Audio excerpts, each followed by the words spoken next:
Bankers whispered to politicians, socialism will make you rich. 60 years behind the throttle, the new world is right on track.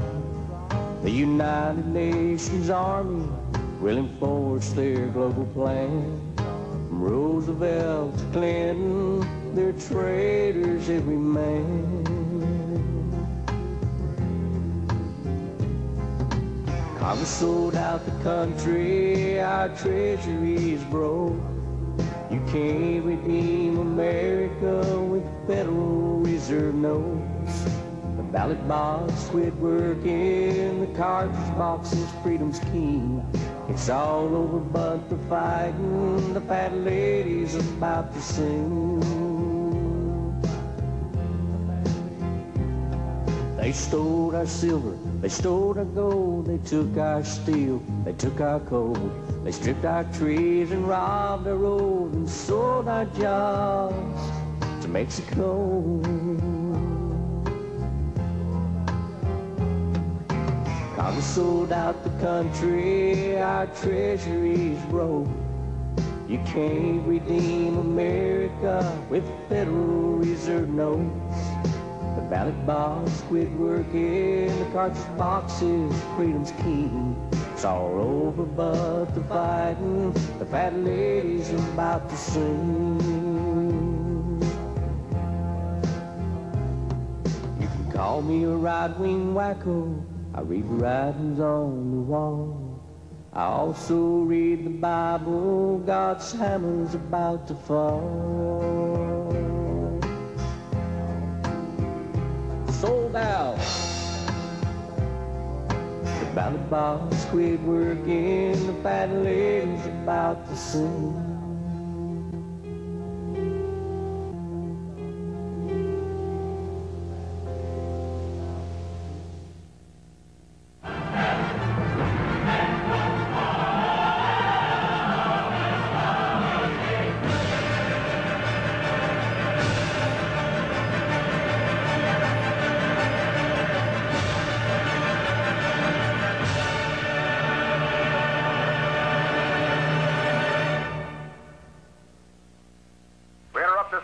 To bring you this important bulletin from the United Press.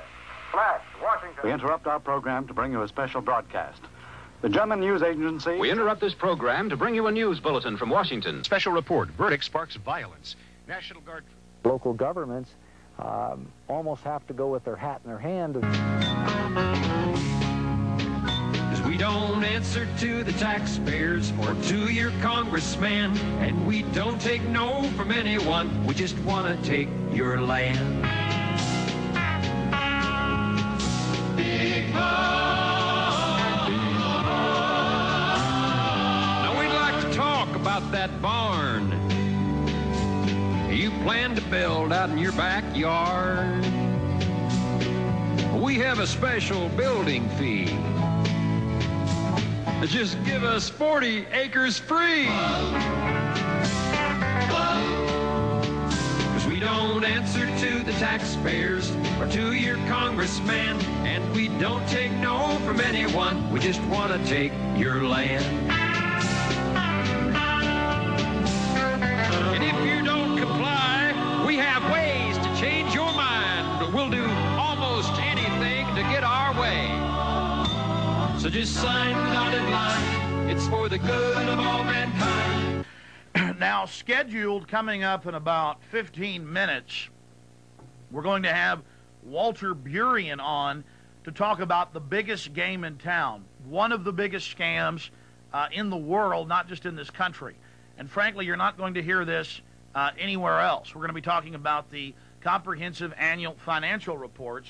I actually have the comprehensive annual financial report from 1999, and this is from the Comptroller's office, Carol Keaton Rhinelander, Texas Comptroller of Public Accounts, and this is a scaled-down comprehensive financial report. It's only 295 pages long, phone book size, though, compared to what it was in 1998, and you've seen us on the air with the 1998 comprehensive annual financial report. I tore apart the file room at my office today dug through 20 boxes and couldn't find it, but in later shows we will have that.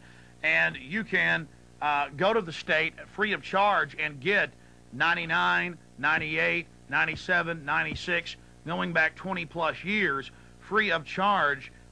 They will give those to you. But never in the media, never in the press will you hear about the comprehensive annual financial report. 99's, 2000 isn't out yet, comes out a few months after the fiscal year ends, which is back in October, but it's still not out yet. They have the Capitol and the nice, fireworks going off above it.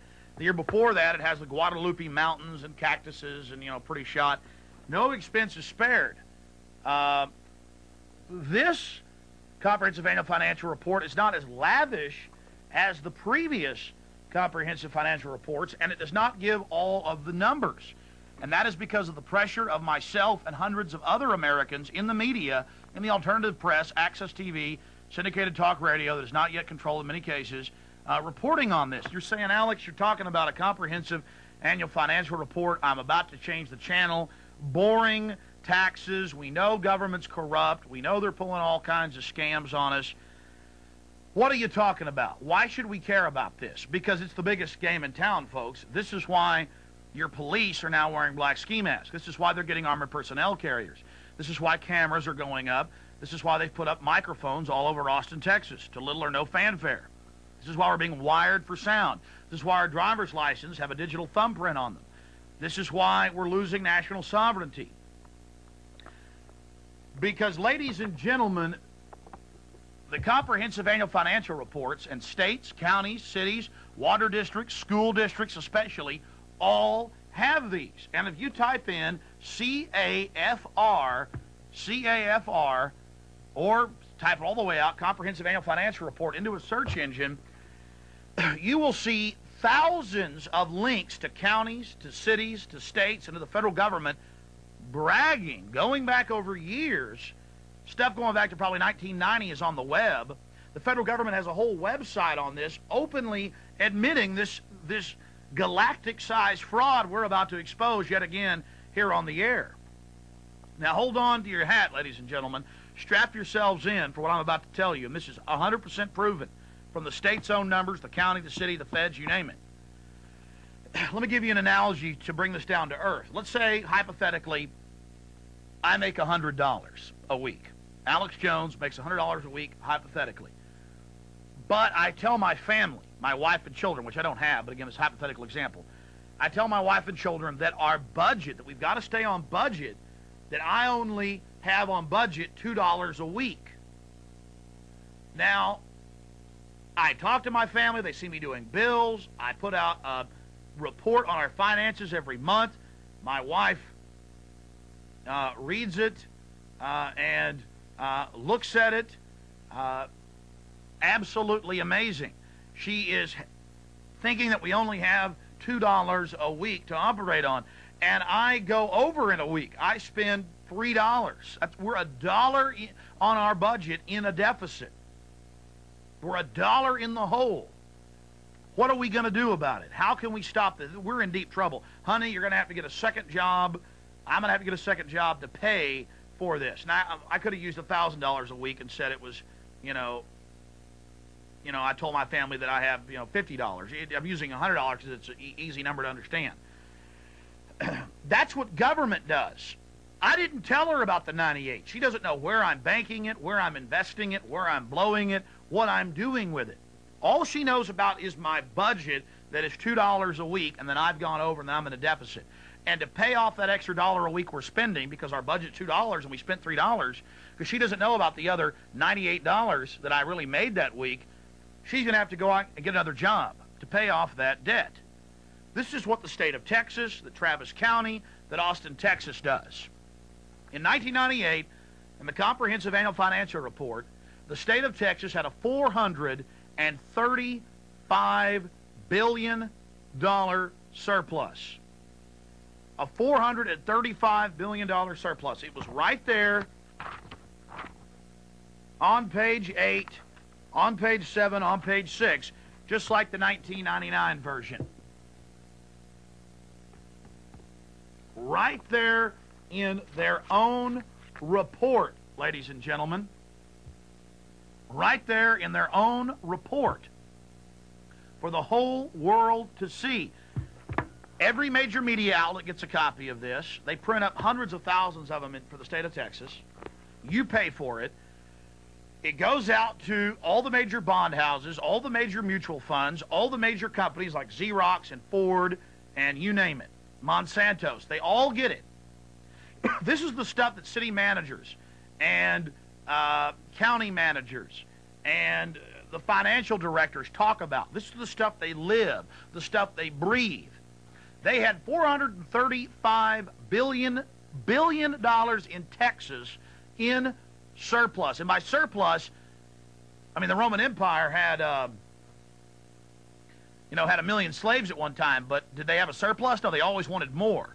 Wino's got 2 bottles of whiskey, but is that a surplus? No, he always wants more. The point is, these aren't even surpluses to them. They want more.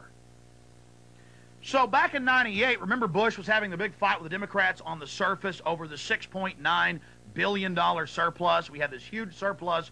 Bush was bragging, look how conservative, fiscally conservative we've been. We have this surplus. And there was this big phony fight. They finally decided to give back Texans $2.2 billion in sales tax cuts. Okay? This is what they did.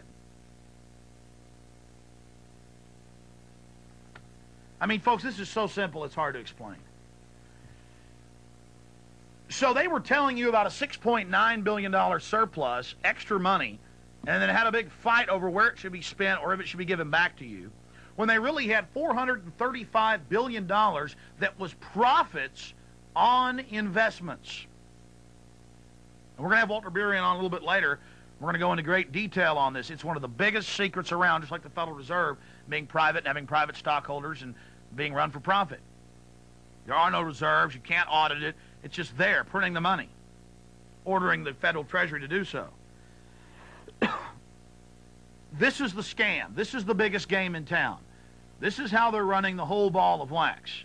This is how they're ruling over us. And the big news is, get ready for this, that they own over half the stock market, that is state, county, city, and the federal government, that they own 70+% of Xerox, using an example, 80% plus of Ford. This is years old numbers. They own the majority of every publicly traded company of any size. They own almost all of the stock in the Dow Industrial 30, the top 30 stocks. They own most of the NASDAQ. They own a large portion of privately held companies like Dell. They own a large portion of the stock that Gates hasn't turned loose of in Microsoft, in Intel. Motorola is almost completely owned by the government. This is the definition of organized crime. But yet they sell you at the city level when the city of Austin has billions of dollars of surplus. Capital Metro does. They're pulling in billions every year. They tell you got to have a tax increase or the schools are going to close. We got to have a tax increase or the potholes won't get filled.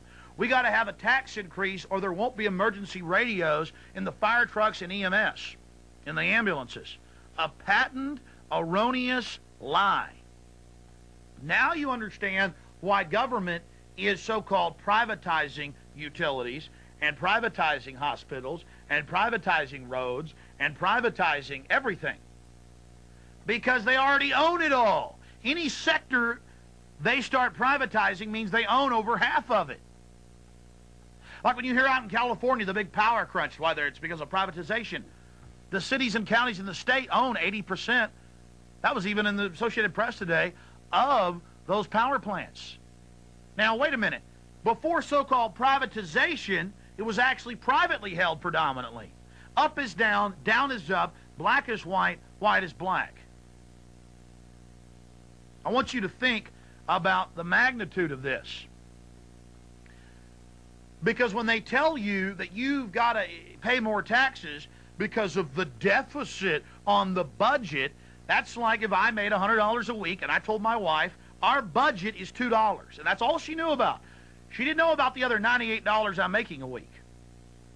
All she knew about was the $2. We go over that budget of $2, she's going to have to get a second job because she believes that we're in the hole.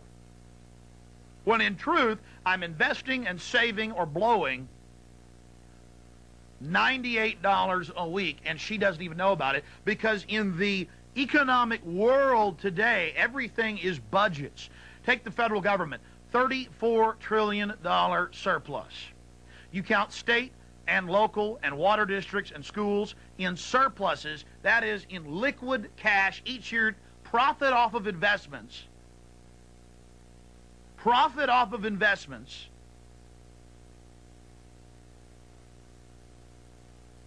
$60+ trillion, federal, state, local. Because the budget is the money they have coming in to pay the actual services. You'll take a state like New Jersey in 1989.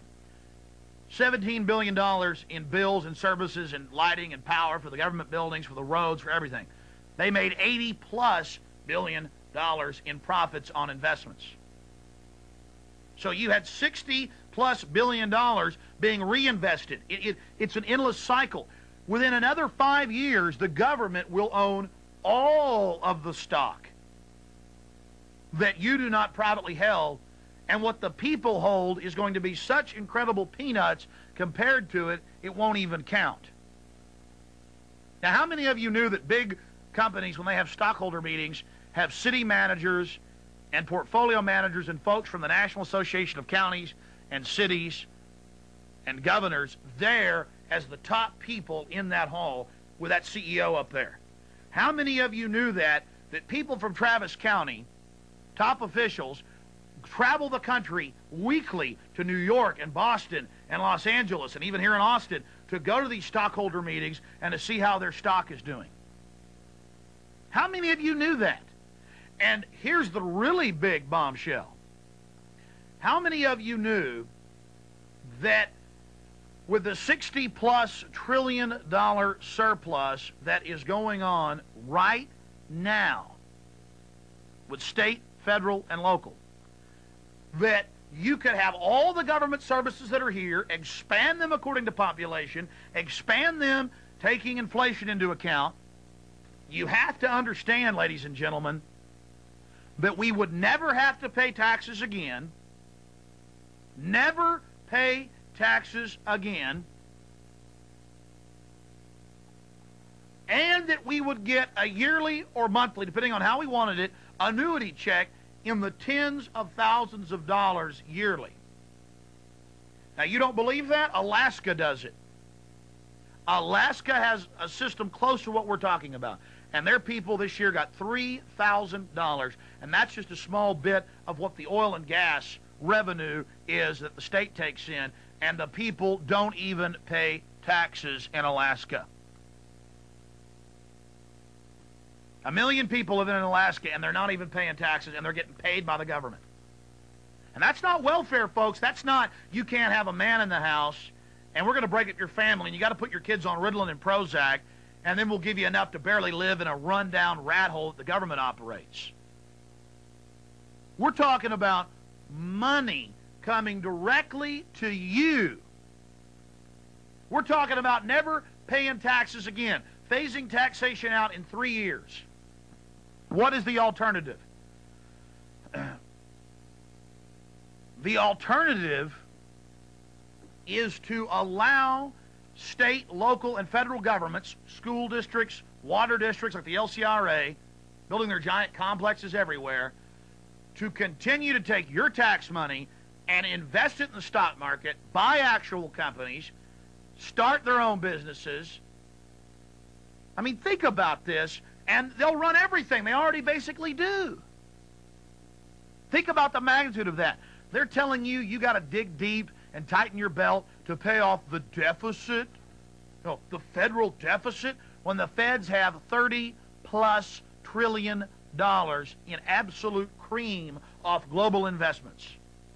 Forget the bills, things that they're slated they have to pay off in the future. All that's on the budget. They put all the losses, all the expenses on budget, and then tell you about the budget, and never talk about the comprehensive annual financial reports and what their actual cash gross annual receipts are from turnpikes and sales taxes and fines and fees and regulatory payments and all of this, and port authorities. The list goes on and on. Walter Burien was at the highest levels, running a large company in the World Trade Center, doing all of this stuff 10 years ago when he found out about it. When he found out, he's going to tell you the story. And I didn't believe Walter Burien 2 years ago when I found out about this. He's on the air saying, Texas in 98, let's use your state, Alex. He goes, I'm on the computer right now on the government's own websites. You can all check it out for yourself. Was $435 billion. And I'm like, Walter, that's not true. So what happens? Max, who's in the control room right now, goes down. Where'd you go? The State Attorney General's office? And he gets the 98 Comprehensive Annual Financial Report. This is the 99. And there it is on page 6, 435. Yeah, the Comptroller's office. $435 billion surplus. And we're reading in the newspaper every single day. We're seeing it in the paper every day that there was a $6.9 billion surplus, and there was a big fight over if we were going to get any of it back, and we got $2 billion back. So we got $2 billion back. They told us it was $6.9 billion surplus when it was really $435 billion. The city of Manhattan. The city of Manhattan, ladies and gentlemen, in 1989, with their own numbers, and I've seen them, had $1.2 trillion in cream surplus off the top. Not the stuff that had to stay in investments, not the paying for the schools or the buildings or leases or fines or fees or new equipment or paying employees. That's all in a little bitty budget over here. Tens of billions of dollars for Manhattan. But trillions of just cream. No wonder the cops are wearing black ski masks. No wonder there's armored personnel carriers driving around. No wonder they're building prisons everywhere. We're basically their slaves, ladies and gentlemen. Trying to inform people. We're talking about the biggest game in town with the man that did the equivalent of proving the world was round, like Galileo. It's something so huge, so monolithic, documented by the states, by the counties, by the cities, but no one in the press, no one in the media will talk about it. Governments are running gigantic surpluses. They're buying up everything, most of the industries. We already used the example of Xerox and Ford. It's a total takeover. They're building their own little empires. I give you Walter Burien, and now a lot of folks are out there copying his work, and that's great. Former guy that did all the accounting for the Air Force and their investigations in accounting is now out there calling himself Kafferman, Kafferman.com. A lot of folks are coming forward on this, but this is the person that did it. And he did 2 hours with me on the radio today, and now he's joining us again for this Access television show. And I appreciate Walter Burien doing this. This is the only place you'll see this type of information, ladies and gentlemen. Walter, good to talk to you. Good evening, Alex. Can you hear me? Yeah. Joining us from your home out in Arizona. I want you to take a couple minutes out and just tell folks about Walter Burien, how Walter Burien found out about the biggest game in town, and who really runs this planet, and then later solutions to stop it. It's pretty exciting stuff. All right, going back about 10 years ago, I stumbled across the Comprehensive Annual Financial Report.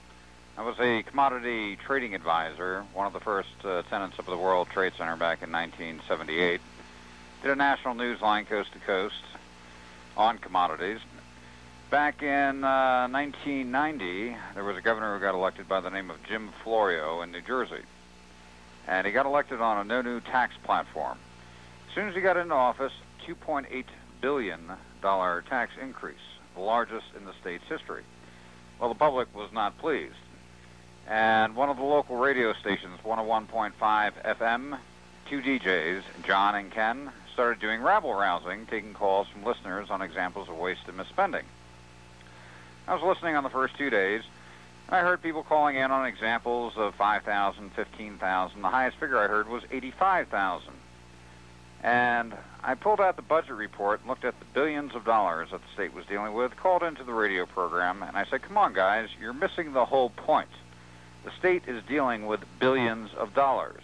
If there's fraud, waste, and misspending taking place, it's taking place on the tunes of tens of millions, if not hundreds of millions of dollars. And that was using the budget, where they try to give us tunnel vision to just look at the budget. That's what brought you into the comprehensive annual financial report.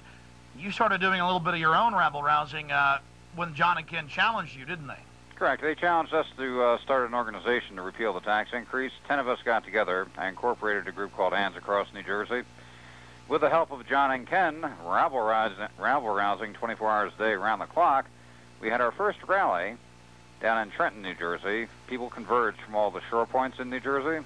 We had caravans heading to Trenton. 115,000 people converged on Trenton and shut the city down. But in the interim, I said I better start looking at the revenue, budget, and finance. Being that I was a commodity trading advisor, large numbers did not bother me. $1 in a billion, that's just a number.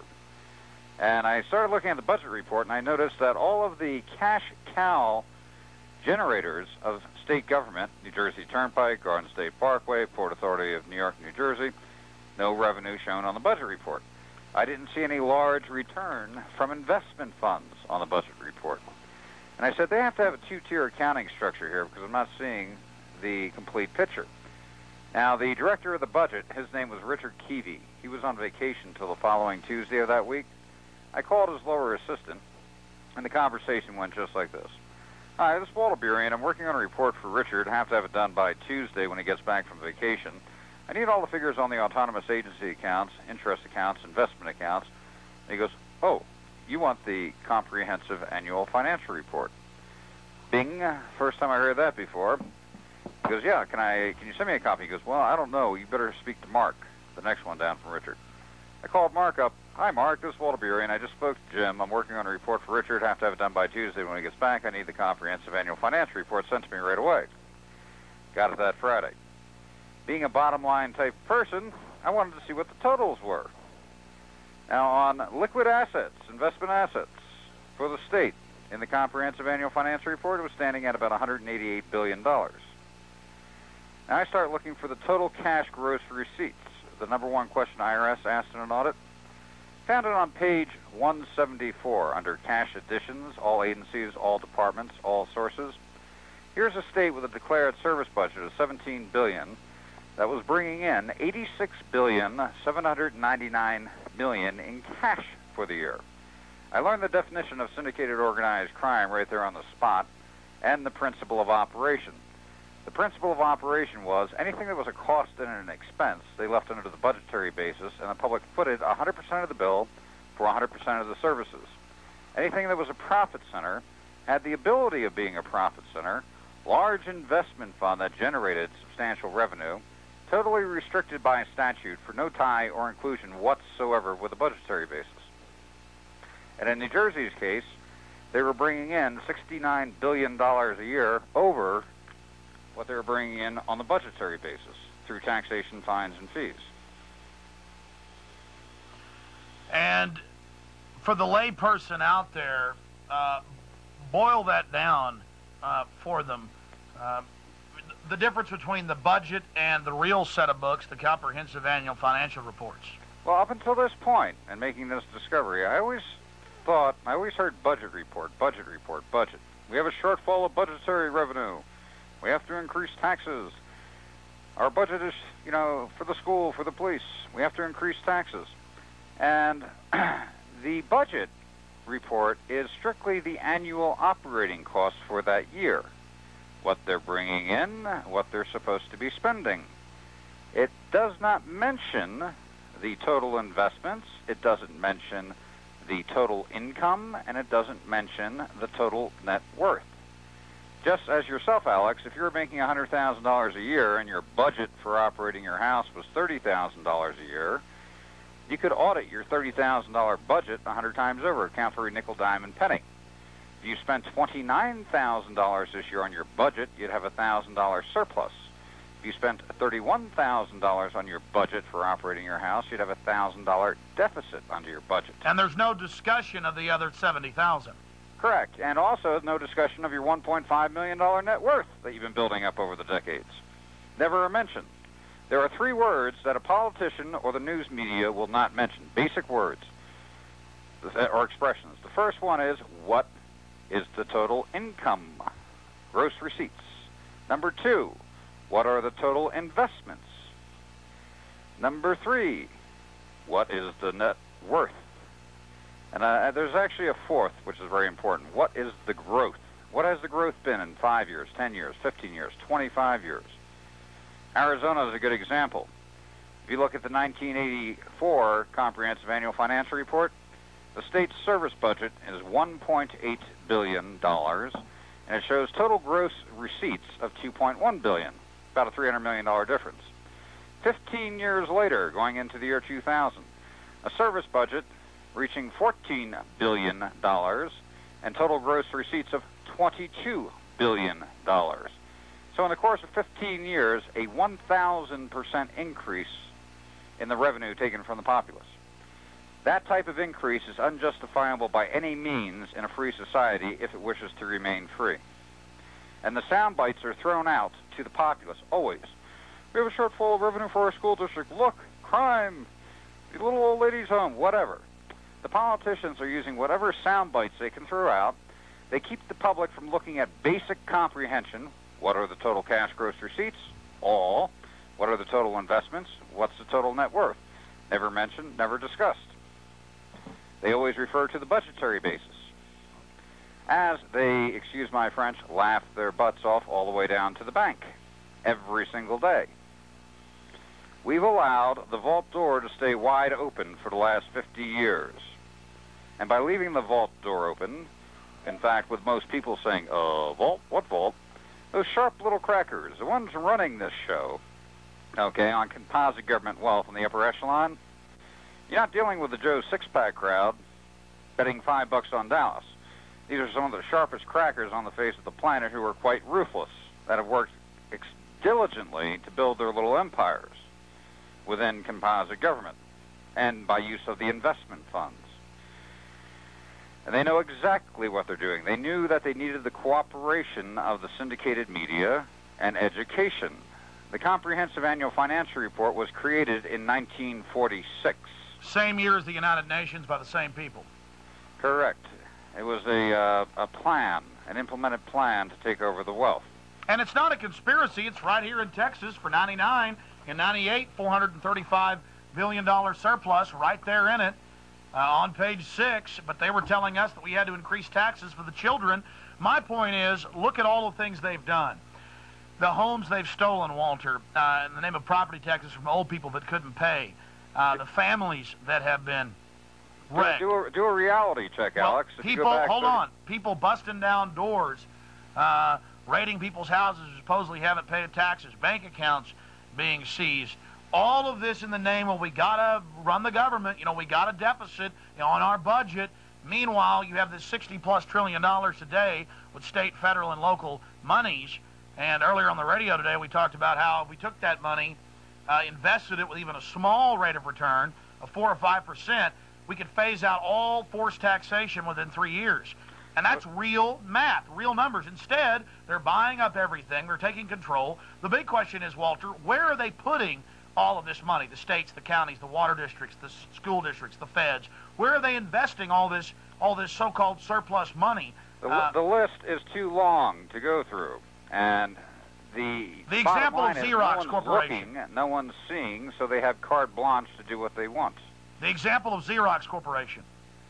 I'm going to repeat a conversation I had with a heavyweight from California about 2 weeks ago.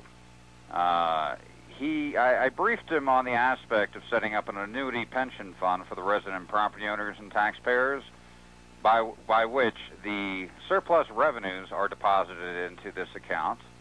Venture and enterprise projects, which the government owns, which no way they should own, like golf courses or real estate venture projects, are sold back into the private sector, and that money is consolidated into the annuity pension fund.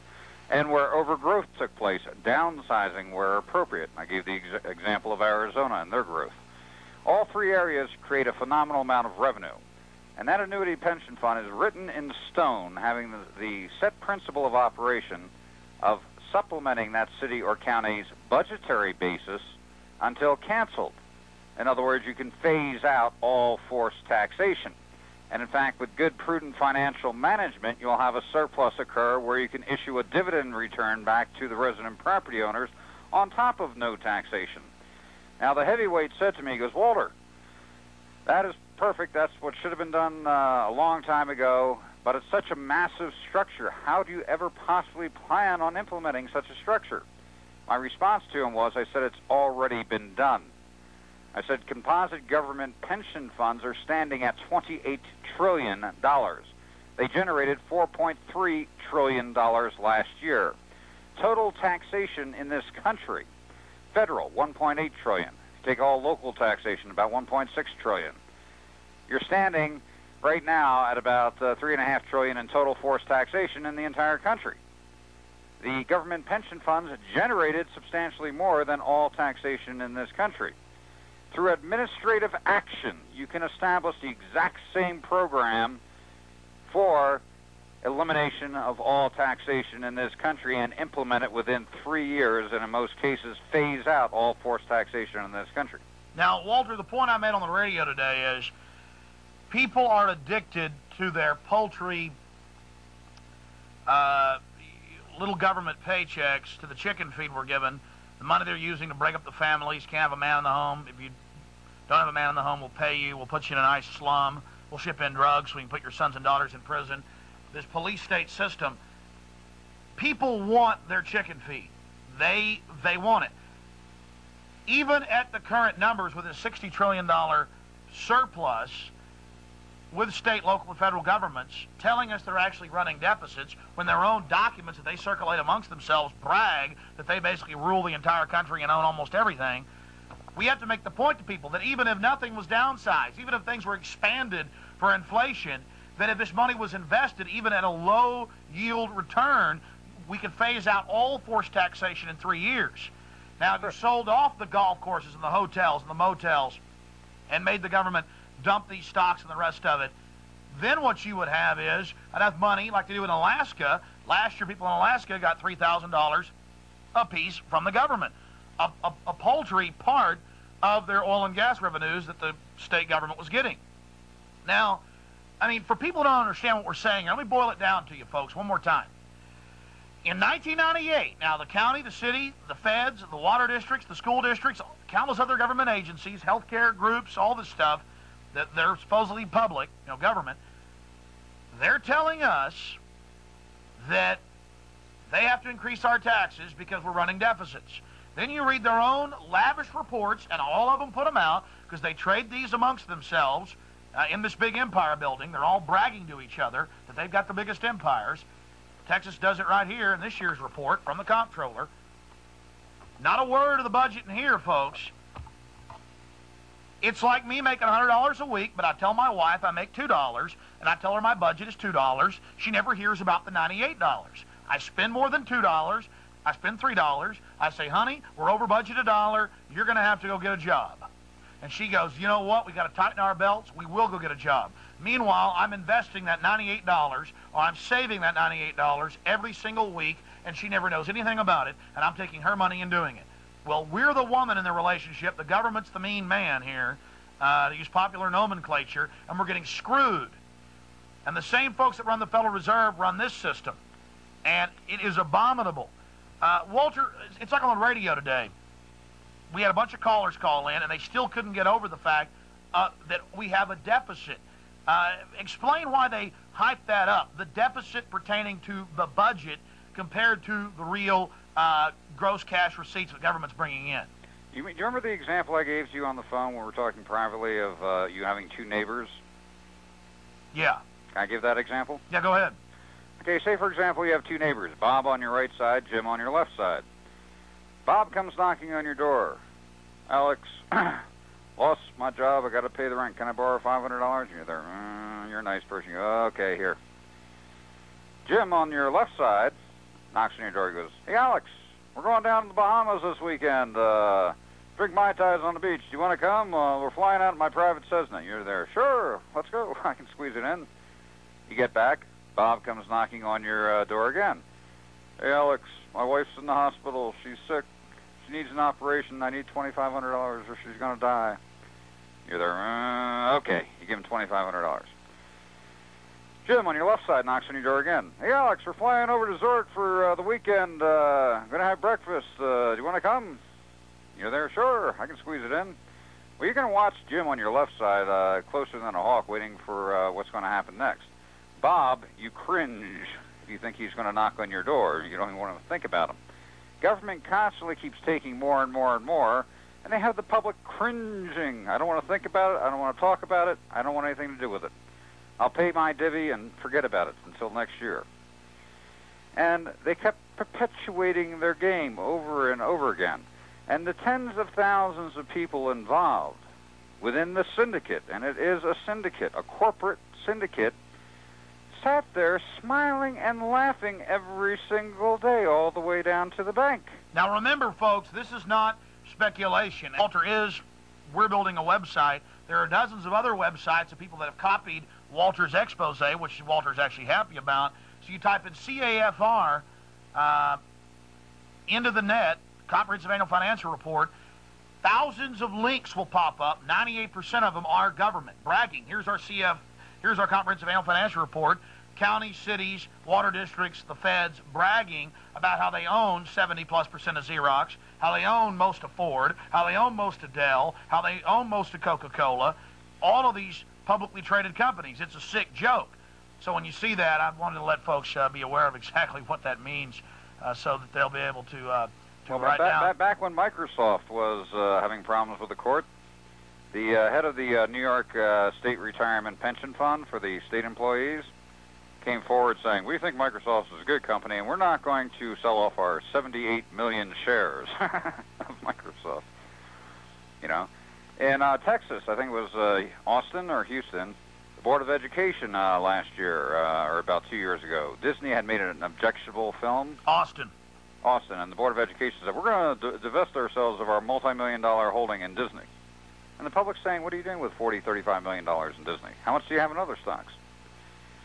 You know, the bottom line is we left the vault door open, and a runaway freight train just started building up more steam, more momentum. And it's a law of physics that an object in motion will stay in motion unless acted upon by an equal and formidable force to slow it down. And the good point here, Alex, they implemented this program in 1945. It took off steam full force in 1980. And in that time period, you'll see the growth within government probably 4, 5, 6, 7, 800% in some cases. And they built a phenomenal... All right, ladies and gentlemen, we're back live. We've got Walter Burian on the line with us. We're going to recap who Walter Burian is, how he got involved in this, and exactly what we're talking about, and then launch into some case point examples of this biggest game in town. I would suggest that everybody out there tape this show, spread the word. This is real news, one of the top 10 stories of the century. We just keep bringing it to you over and over again. To boil it down for you, simply, the government is running gigantic surpluses. But like Walter Burian says, when is there really a surplus? If the Roman Empire had 1 million slaves, they could always use 1 million more. Wino's got 2 bottles of Ripple. It's not a surplus. He wants more. They can't stop. The state of Texas has hundreds and hundreds and hundreds and hundreds and hundreds of billions of dollars in surplus. Total and complete surplus. This is the 1999 Comprehensive Annual Financial Report. In the 1998 one, it clearly shows $435 billion surplus. Also shows numbers around that in the 99 version. Anybody can get this from the comptroller. If they try to refuse, Walter Burian will tell you places where you can. It's free of charge. Everybody should know. Go to the library. They'll have these. But you never hear about it in the press. You never hear about it in the media. You never learned about it in economics in college, did you? You heard about the budget, the budget, the budget. Going back to an analogy, I make $1,000 a week. I tell my wife I'm only making $100 a week. She sees me on the personal computer doing my budget on Quicken, QuickBooks, whatever. I tell her, honey, you're going to have to get a second job. We spent $150 this week. We're $50 over budget. Oh, dear, we'll lose the house. Oh, dear. Oh, dear, we'll lose the new car. Oh, dear, we won't be able to go see, the family at this Christmas back in Chicago. Meanwhile, I'm going, because I've got 900 extra a week I'm socking away. And that number goes up if I made $1 million a week. And I only told you about 100,000. It'd be the same if I made $1 billion a week, and I only told you about a couple million of it. It would be the same if I made $1 trillion a week, and I only told you about a couple billion of it. And we have these huge discussions and media debates, and it was in the Statesman a few days ago that Texas Rainy Day Fund only has a few million in it, 80-something million. We need tax increases if a recession is coming. It's all about control when the state of Texas, in their own books, public record, but the media is so controlled, are running gigantic surpluses. The state of Texas, all the 50 states, every county, every city, every water district, school districts, they're all in business, ladies and gentlemen. We're talking to Walter Burien. Walter, recap. What you just said there, I just thought of the perfect story from the past. Going back 10 years ago, Jim Florio, when he got elected on his no new tax platform and then had a $2.8 billion tax increase, he decided to go on a 2-week tour of the state every day, stopping at a new location and talking to the public. As the incorporator of Hands Across New Jersey, the largest tax protest group in the state, I managed to get down to his first location. It was Pete's Deli in Hamilton Township. Now, they had arranged for the entire syndicated media to be there. ABC was there, CBS, NBC, CNN, 150 reporters. And I sat down with Jim Florio and his wife at the table to have lunch for 45 minutes. We talked. Every network camera was hovered in over our heads. 150 reporters with handheld recorders going, shoved in all around the table. And you were a top Security and Exchange... commodity trading advisor. Yeah, commodity trading, big company up there doing a national deal. You took the challenge, a local talk show host, to talk about abuse, found out that the budget isn't 1/10 of the story. You've had this big rally, 115,000 people downtown. You're starting to learn about this stuff, and you're sitting there talking to the governor. It's the governor, his wife, and myself, with every single reporter and every single camera trained on us. And I used this one example. I said, Governor Florio, myself as a financial advisor, if I had a stock issuance and I sold 100% of the stock in my company, and I made a $10 million profit this year, and I disclosed to my shareholders I made a $1 million profit, number one, that's misrepresentation. Number two, it's fraud. Number three, I'd be in jail. I said the state of New Jersey is conducting business as usual, doing the exact same thing, and they've enacted statutes to allow them to do what would be totally illegal for a public corporation to do. Now, I thought he'd try to skate around a response to that and go off in a different area. All the reporters are sitting there up on their toes going, ooh, ooh, ooh, ooh. And Florio's response, I did not believe it. He looked back at me and said, I know. I've been trying to do something about that. They never let him out in public again. They canceled his entire tour, and not one word in the media. Now, I've called around. The media gets the county, the city, the state, the federal. The newspaper, the Statesman here in town, every year gets a stack of these from around the country. And they have for 25 years. Why would the major networks and the major newspapers, why do they want these? Why do they get these, but don't tell us about them? Because they are in 100% partnership with the game. When I learned this 10 years ago, that was my question. I was a commodity trading advisor, did a national news line, right in the middle of New York, in the hub of things. I never once heard of the Comprehensive Annual Financial Report, and I said to myself, why did I not hear it on a TV show, the evening news, a talk show? Zilch, nothing. And here is the Holy Grail, the Bible of accounting for government. My first step was I called the mailroom of the Department of Treasury to find out who it was sent to. I found out it was sent to every dean of every college. It was sent to every editor up and down the East Coast. It was sent to the CEO and every one of the directors from ABC, CBS, NBC. Now I'm starting to get mad. I then found out who it was sent to for ABC and NBC. I called their departments, and the conversation went just like this. Hi, this is Walter Burien calling from the Department of Treasury in New Jersey. We've been sending you our comprehensive annual financial report for the last 14 years. How many other states are sending you their report? And ABC was getting it from 38 states. NBC was getting it from 36 states. Now I'm getting mad. I'm starting to see a cooperative effort for non-disclosure. I then asked myself the next logical question. How much is the syndicated media making from composite government sources? Up front you would think of, federal grants, public education grants for media broadcasting, service commercials, city, county, state, federal. That was a substantial portion of the syndicated media's income.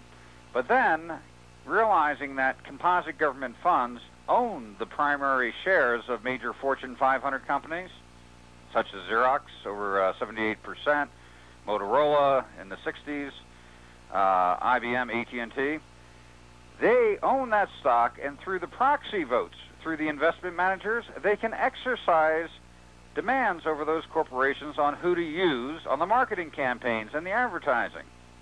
So they can direct more money to the syndicated media. And this is why when we watch ABC, CBS, NBC, they have the same story with the same talking head looking the same, with the same advertisers in the exact same order every night, because they give us 3 different brands of the same slavery. Ladies and gentlemen, this is not speculation. I have in my hot little hands the Comprehensive Annual Financial Report for Texas for 1999. Now, Walter, you, almost a year ago, when we first talked live on the radio, and you've talked about 40 million people since you got in your disclosure. I'm going to go through all of that, bringing all this forward. You said get comprehensive annual financial reports from 98 and before, because you said that now, because of your disclosure, they are starting to even try to water those down. My 98 one clearly says $435 billion surplus. That is just the cream off the profits of their investments, not even all their investments. And now it's only got 60-something billion. Now, I went and checked out what you said. You said it a year ago. You said it today on the radio. You said that the 99 reports that were coming out. Take a look at 96. Well, the point is, they're on to what you're doing. They're on to the fact that you're on to them, that people are waking up. How are they manipulating the reports? I mean, they say we have a little surplus now in Texas, $4 billion. They said it was 6.9 back in 98. But still, it's, 60-something. Look at 96's report, and you'll see they listed the transactions they handled for local government. Well, that's my point. This book has gotten smaller. This book isn't as lavish, and you've been talking about that. How are they manipulating the comprehensive annual financial reports because the news is starting to get out? How are they now cooking these books, too? When I came up with disclosure, originally, 99 and prior, it was required to show all investment revenue, all income coming in from all sources in the combined financial columns. As of 99, they changed it to showing all investments revenue, all income, all revenue coming in necessary to meet obligations. There's a big difference. So that's like saying, again, back to a budgetary manipulation. I need $500 a week to run my household, so I make my budget $500, and everybody focused on the $500 when I'm really making $2,000 a week, hypothetically, and then people get wise. My wife gets wise, and I'm really making all these thousands of dollars I'm not telling her about. So I go, it's all right, honey. Here are those books. See? And then I only show her enough of the money, enough of the surplus to say, oh, I just had this in reserve in case I needed it. I'll give you a key example from 10 years ago. As I mentioned, education is included in this game. Now, in the New Jersey's Comprehensive Annual Financial Report, it showed consolidation of the state universities and colleges under one financial column. I noticed right off the bat they had $8.5 billion in liquid investment funds.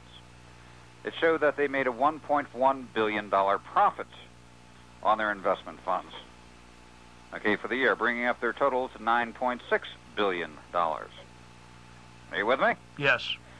My next question in logical progression was, I wonder what the total tuitions are paid by all students attending college and universities in New Jersey. That was listed also, $644 million. So right off the bat, I said to myself, they made a $1.1 billion profit on their investment funds. The total tuition base for all students was $644 million. I said the kids could have gone to school for free for the year and gotten paid to go to college. Now, what actually happened that year was they cited a shortfall of budgetary revenue and had a 7% tuition increase. This is back in 1989. Now, that's just with a university running a scam. Let's talk about some of the smaller examples. You used a case in a small county where you live in Arizona now. Tell us about that. An example regarding... the health care. Oh, that was in Tucson, Arizona, Pima County. A couple years back, the healthcare program, citing a shortfall of operating funds, said that they're going to have to cut back on services and turn away people unless they had a $6 million tax increase. They were supposedly $6 million short. So they presented to the public for a $6 million tax increase. Now, you know, they forgot to mention they were short $6 million for the year, and the $6 million would be every year thereafter. But the public, saying we can't turn away the sick and the elderly, voted on the $6 million tax increase. Well, a federal auditor, retired of 30 years, he looked at the health care program's financial statement. He called me back immediately and said, Walter, they invested in one shot $35 million in the local government investment pool. By investing $35 million in the local government investment pool, that's what created the $6 million shortfall in their operating funds. If they had not invested $35 million with the local government investment pool, they would have had a $29 million surplus for the year. So, again, the classic thing we hear on the local news in Austin, got to have a massive, $300 million tax increase or bond proposal for the schools or they'll be shut down. Got to spend all the tax money for Capital Metro, a few $100 million extra year, or that'll be shut down. We got to spend a few extra $100 million, or there won't be potholes getting filled, and emergency radios in the ambulances and fire trucks. This is the same thing all over the country. I've seen the stories. The people go, I'm paying a lot of taxes. I'm in the hole. I may have to sell my bass boat. I may have to get into the college tuition because all these property taxes and sales taxes and all these other fines and fees. But damn it, we'll do it for the kids, for the old people, for the education, for the potholes, when they had money to pave the streets literally in gold. And they laughed all the way down to the bank.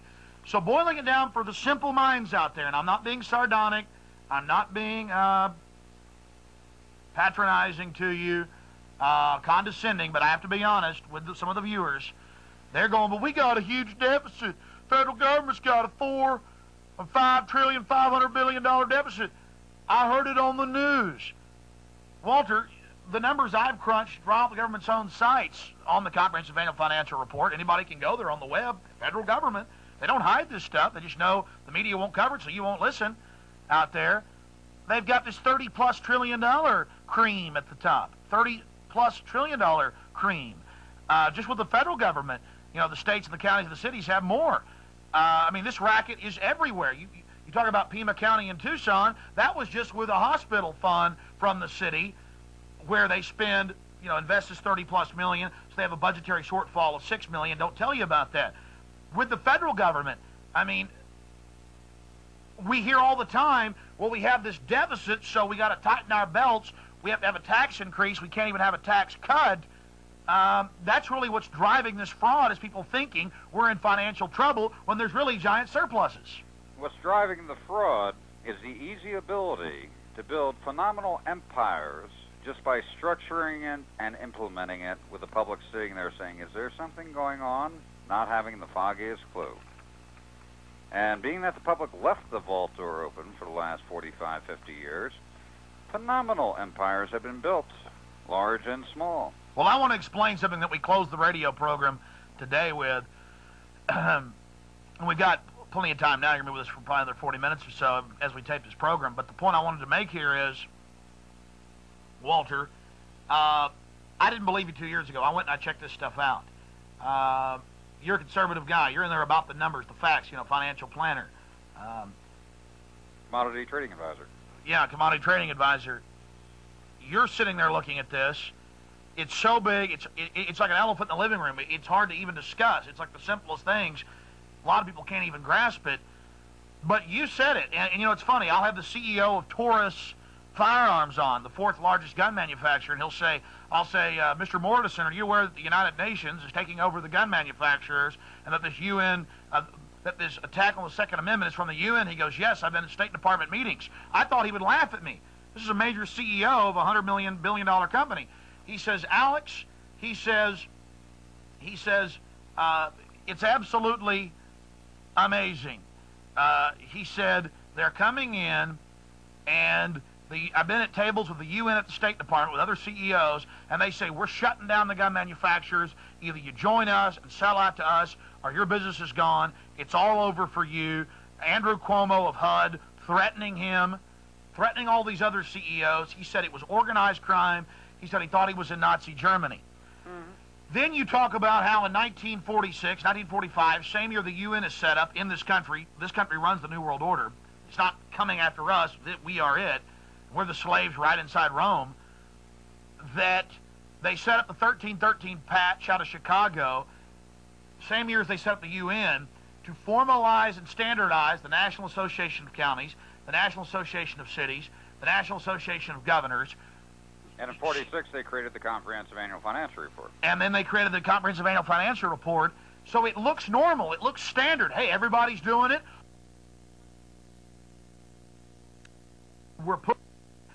And then they go in and buy up all the corporations with our tax money and build their own empires and control it. You know, you have the communism and the socialism publicly being funded by the Rockefellers to consolidate power overseas, where they couldn't take people down, where monarchies wouldn't play ball with them. I mean, it's the same thing over and over and over and over and over and over again, and now it's all coming together. It's all coming down.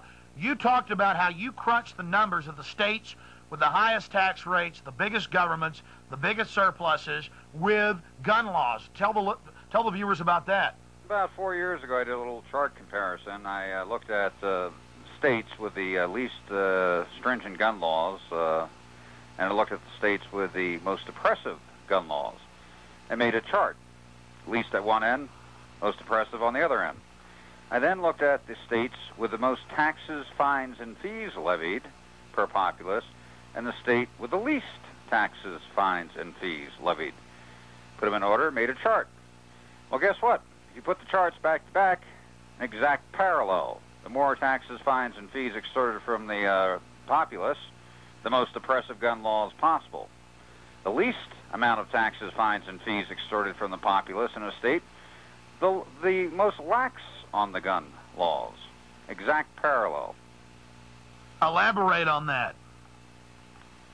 Well, if you go into a state where, like Vermont or Montana, very low taxation, least oppressive, even though they're catching up with everybody else, they had very lax gun laws. If you go into a state like New Jersey, where the public is being extorted from any which angle and shape and form from all areas of government, city, county, and state, and the police and the judicial, maximum fines, you have the most stringent gun laws possible in this country.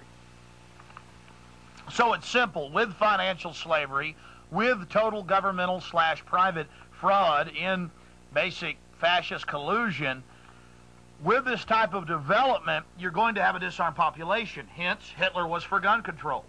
Stalin was for gun control. Mao, they disarmed the slaves. Hence, the United Nations is for gun control, because it was founded by the very banking interests that now run this nation, that run this world, openly funded by them, the same people that set up Patch 1313 in Chicago to start the National Association of Counties, the National Association of Cities, of governors, of mayors, of county commissioners, to standardize the policies. And here's a very dangerous point, Alex, being that they have already accomplished control and ownership of the wealth of this country from the public now becomes a liability. So it is in their interest right now to eliminate a good chunk of the public. Because they now own the wealth. They control the wealth of this country. I was on some of the financial sites, Morgan Stanley, Dean Witter, and others this weekend doing research on that. And they have composite indexes on there, what the fastest growing part of the economy is. Until a month and a half ago, it was still tech stocks, the internet. Number 2 had always been prison industry. Walter, it's now number 1. They're building prisons everywhere. They're militarizing the police. If you look at the prison industry and the court system, it is the most profitable corporation in this country. The court system and the prison system generates more money than 10 of the largest Fortune 500 companies in this country. Put together. And that's another public number. I mean, folks, the fact is they have convinced you that the government's in trouble, the state, the local, the water district. They need more money, they need more regulations, they need more taxes because they're bankrupt. When in truth, they own 78% of Xerox, 60% of Motorola, every major traded company, all of the Dow 30. You've looked at the Dow 30. What percentage of the Dow 30 in the aggregate do state and city and federal agencies own? You're talking, if you look on an individual basis, stock by stock, composite government wealth right now is the market. We're talking probably about in excess of 70% of the ownership is controlled by composite government funds. The public is insignificant in the marketplace. And you looked, and to use a case point example, the city of Manhattan. You've got those numbers there. I know you did today on the radio, and I, after the show, went and actually checked it out. It's right there. They brag about this. In 1989 or 1990, you looked at Manhattan, not just states with hundreds of billions. What did Manhattan have, the city of Manhattan? My progression after looking at the state of New Jersey, I looked at the state of New York.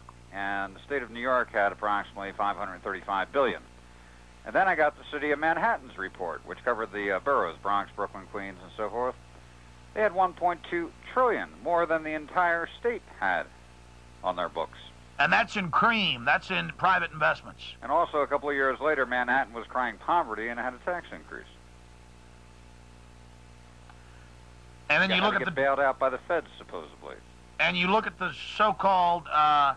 Let's use another example for folks. Let's throw it all in their face. Orange County. Orange County.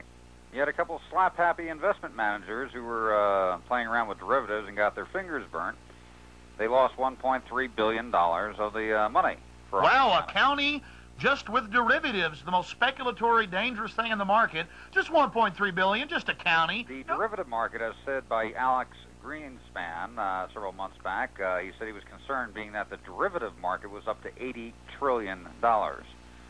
And the government is the primary player in the derivative market. But Orange County attracted all of this attention. Now, one person happened to stumble across Orange County's comprehensive annual financial report. And he looked and he saw that they had $16 billion in profitable investments. They were only talking about their losing transaction. But they couldn't control the media on that. It was out for a while that they lost $1.3 billion in a very speculative area of the market.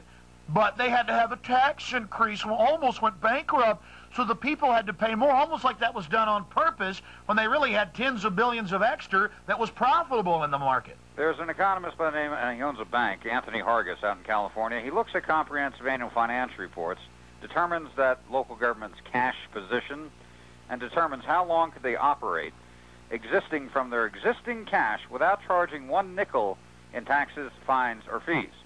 Now, in Orange County's case, when they were crying bankruptcy, they could have gone on for another 11.9 years, performing the exact same services without taxing one nickel before they ran out of cash. And that's not taking into account if they invested the tens of billions of surplus dollars in that one county and then took the surplus of that and reinvested it. And if they didn't do that, they could have taken it and paid dividends, that's checks, to the property owners. Well, the bottom line, to cut to the chase, is if the public at this point in time unifies with basic comprehension, if you capture 10% of the population with basic comprehension, you can administratively restructure government at this point in time to phase out all forced taxation in this country. Well, Walter, I want to stop you. I want to get to that a little bit later. because for people that have just joined us, the audience gets much larger as the show progresses over 2.5 hours. I want to recap who you are, what we're talking about, what's happening, and why this is so important. Folks, I know when you hear about budget or money or taxes, you tune out, you're sick of it. It's been designed that way. You think government is bankrupt, in trouble. In truth, they are the most opulently rich and controlling class around. They are merged with private industry, and that's why the mainstream media won't even begin to talk about it. I want to briefly recap, Walter, exactly what we're dealing with here, and then I want to talk about the amazing solutions that you and others have and that will actually work. Well, the bottom line is your listeners now know why Gorbachev went Democratic. People think they're free and put a lot more weight on their back. More money, more control. And you talked about if the American people were a gerbil, what are we doing right now? I always used to give the expression, the way the system works is they keep the chipmunk running on the treadmill, chasing the carrot. As through trickle-down economics, they provide just enough revenue to keep the chipmunk running at optimum proficiency as they tap off 80% of the energy produced. And I also had my own little analogy, and I think I'm going to put an editorial on the website or maybe make T-shirts up of it, talking about the massive government, how big it is, what it controls, 70% of the market, 70% of the companies. Alex, just one quick notation. I noticed 45% of the revenue is invested internationally. They get some of their best rates of return on the international companies. I went shopping for Christmas. Every item I picked up said made in China. You now know the reason for NAFTA, GATT, the whole 9 yards. The government funds are investing with the international corporations, producing the product at 10 cents on the dollar and selling it back at 40 cents on the dollar here in the States, accentuating their profits. And we're talking about water districts, counties, cities, the states, the feds, Texas with a $435 billion surplus every year that keeps getting invested into the trillions, and they're telling you that they're broke, ladies and gentlemen. Walter, talk about how China and its 1.25 billion slaves fits into all of this. China? You were talking about the investments over there through the companies owned by the government. I haven't broken it down. I just saw the composite government funds in their notes section. They usually authorize about 10% of the revenue invested with a group called the Asian Development Authority and 10% of the revenue invested with the African Development Authority. And if you look at a comprehensive annual financial report, especially on one of the investment pools or one of the large government pension funds, it breaks down exactly where the money is invested, who's holding what, and the dollar amount. Everyone should get a copy of their state retirement fund for the state employees. It breaks down where the money is invested. And they'll see the majority in international stocks versus U.S. stocks at this point in time. The growth factor is more for international. In fact, a lot of retirees and folks out there saying, hey, leave it alone. The system may be corrupt, but it's my pension. Explain that you have giant surpluses out of the pensions that are being invested that they'll never see. Arizona, the total actuarial liability for all state retirees and participants in the plan for being 100% funded, all active employees and retired, required $14.5 billion. The current fund balance is verging on over in excess of $32 billion. The employees will never see that money and never benefit from it. The Arizona legislature a couple of years ago, being that the employers, the cities, the counties, the school districts, and the employees were contributing to something where no way they should be contributing one dime, and in fact they should have been getting substantial refunds back, they passed their own internal statutes to make the pension fund strictly participatory, requiring a minimum of a 2.18% contribution from the employee and the employer. So the government employees are getting shafted in many cases also. So recapping, Walter, again, using the example of the comprehensive annual financial report for, give me a close shot, guys, thanks. I want to say the crew's doing a great job. For 1999, and then you look at 1998, $435 billion surplus. Carol Keaton Rylander's own report right here, and you count all the counties. What is it, 100 of them in Texas? Get your hands on 1996. In the notes section, it shows the transaction the state government made for local governments. They show $1.8 trillion in transactions for local government. And that's nationwide. No, that was state of Texas. State of Texas. 1.8 trillion. Why? I've got some of the past years. This is the last one that's out in 99. Why are the reports getting smaller and smaller now that you've been exposing them? And how do we get that other information that they're now cutting out of them? You have to look at a prior year's comprehensive annual financial report and see where certain areas all of a sudden get clipped or disappear in their entirety. And then you have a lead list to say what happened to these funds, where can I see the accounting?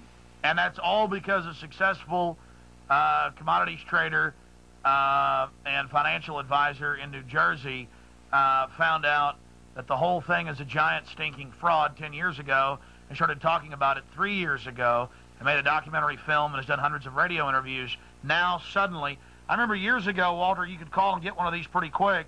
Sometimes they'll give the runaround. You have had a massive effect on others by talking about this ad. We need to keep pushing viewers.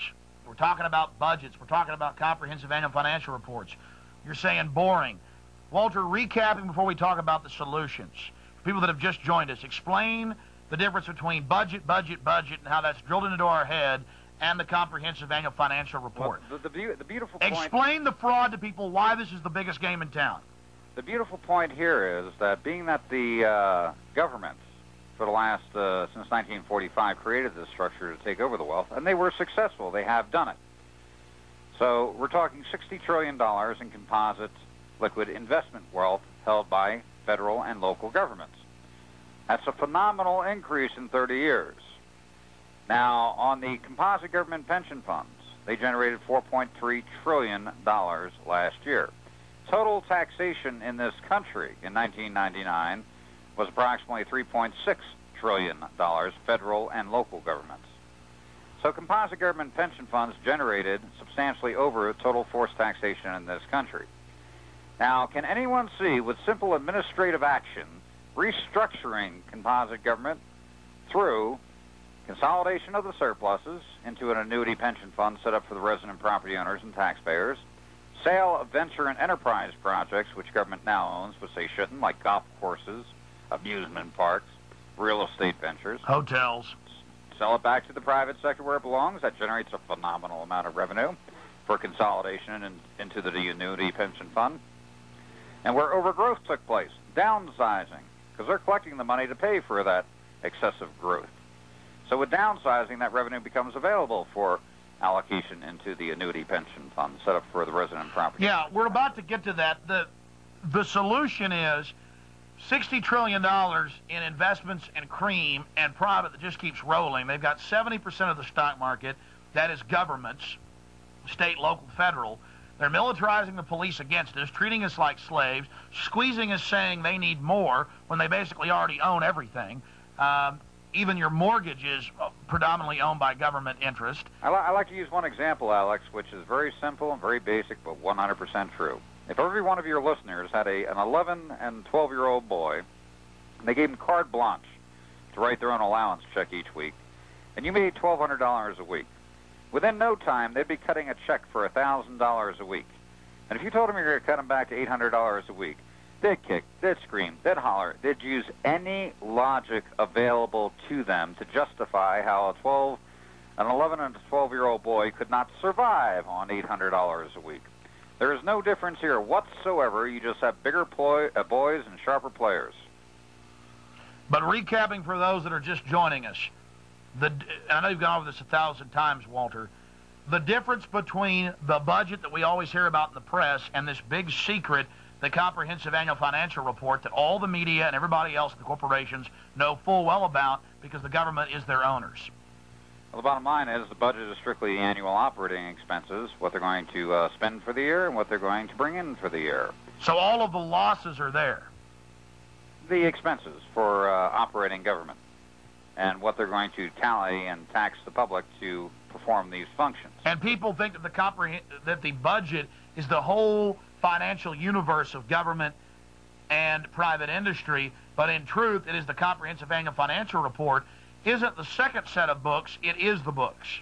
Correct. The Comprehensive Annual Financial Report will show the budget. They call it the General Purpose Fund, and it'll show everything else, all other income, the investments that have built up over decades and decades, the net worth of that government.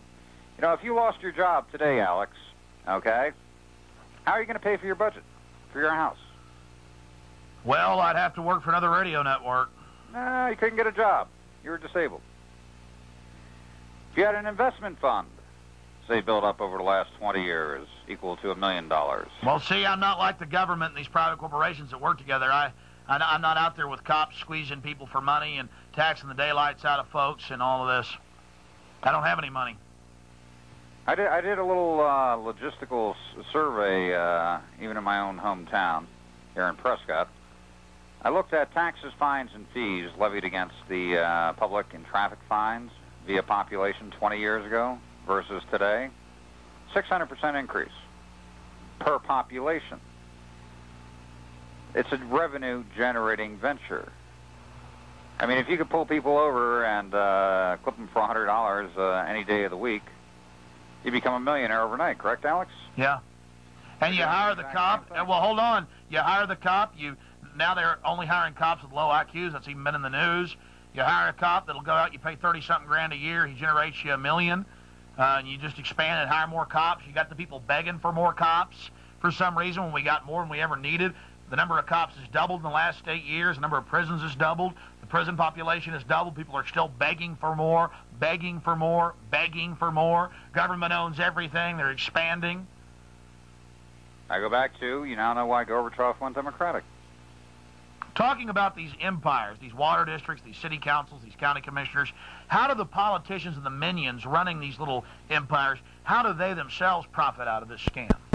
I'll give you an example from Arizona, Yavapai County. There was a board of supervisor, a guy by the name of Feldmeyer, came into office about 9 years ago with a disclosed net worth of about $85,000. He's currently up to over $8 million 10 years later. He made most of his money on land transactions. His latest venture, he bought about 1,600 acres in Prescott Valley. After he buys the property, it was a ranch land with one access road on one side, another access road on the other side, but nothing connecting. And 1 year later, the most beautiful access road goes right through the property. Now, the county fairgrounds and racetrack, which was built 100 years ago, which was too small to handle the need for services, they had to move. Guess where they're going to move? Right next door to his property. Guess what's going up on his property? To the new golf course and condominium complex.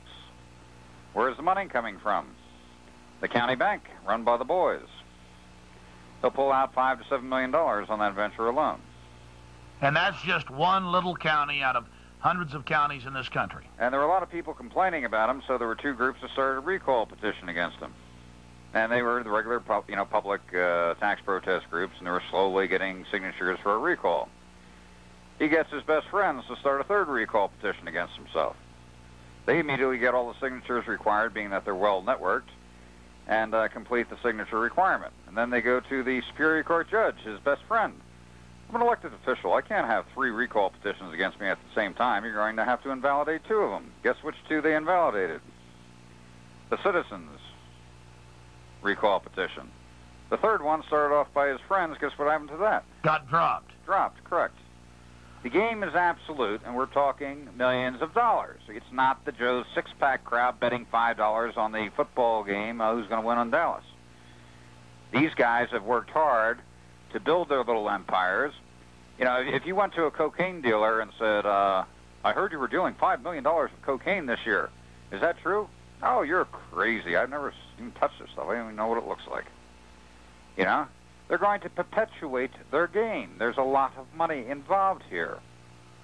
And you talked about how using the Orange County debacle, the feds have now streamlined and make the counties and cities and school districts and water districts funnel their money through their gates. How does that feed into this? Well, the largest investment pool was the pension funds. And back in 1981, the Fed sent out a transmittal letter to the local governments. By the way, there's 85,000 separate corporations in local government.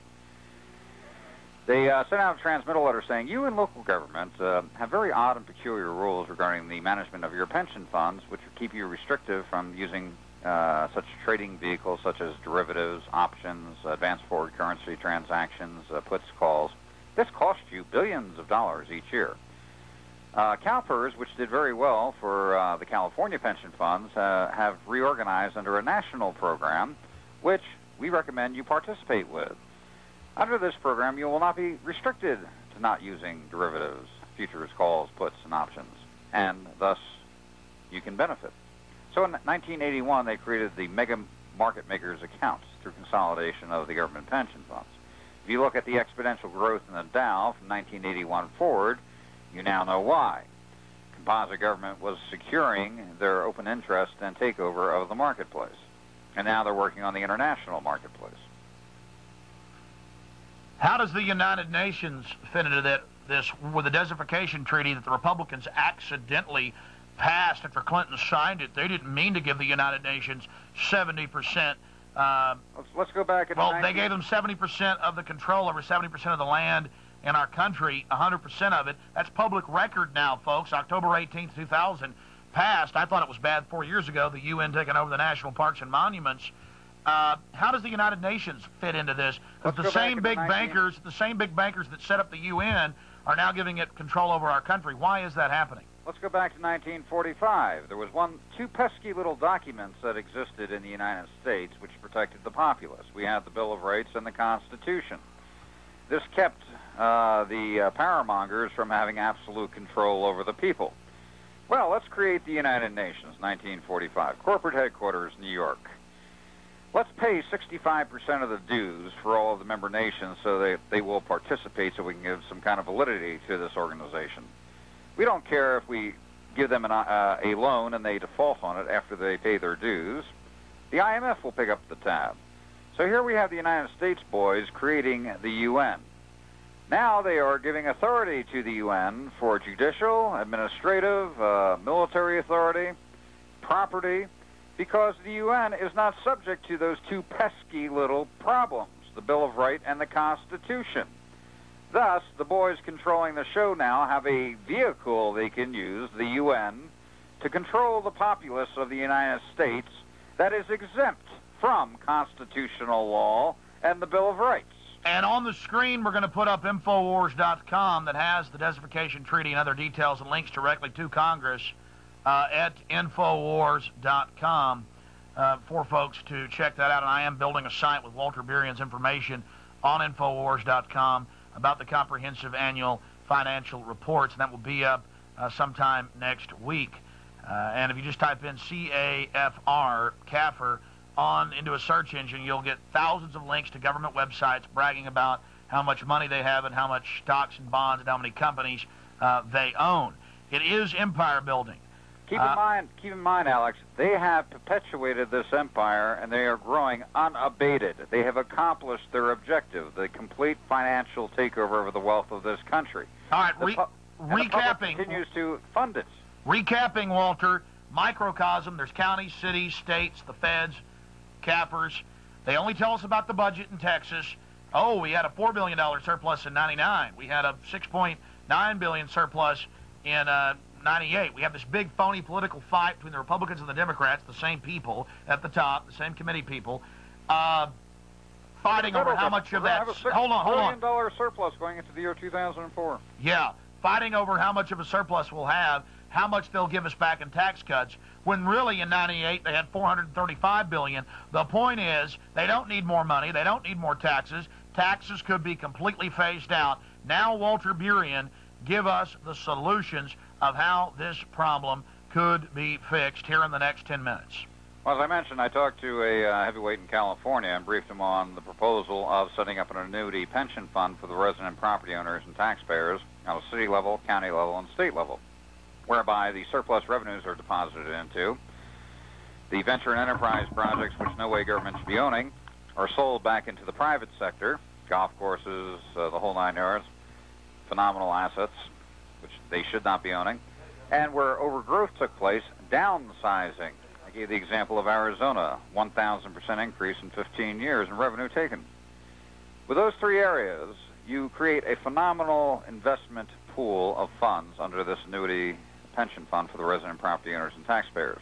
It is written in stone that the principle of operation of this fund, and you get together with a few financial planners and some of the top investment banking groups to write a prospectus for that city, county, or state, having a guideline for phasing out all forced taxation and having the local government operate from that fund, okay?